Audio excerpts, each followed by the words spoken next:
You ask Tiger to solve.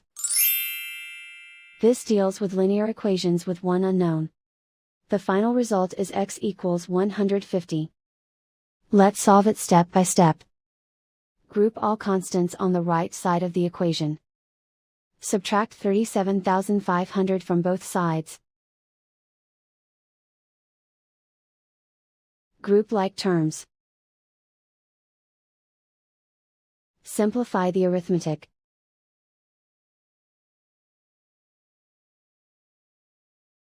Isolate the x. Divide both sides by negative 250. Cancel out the negatives. Simplify the fraction. Cancel out the negatives.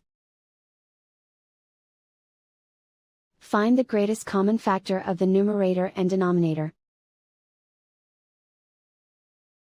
Factor out and cancel the greatest common factor. And so the final result is x equals 150.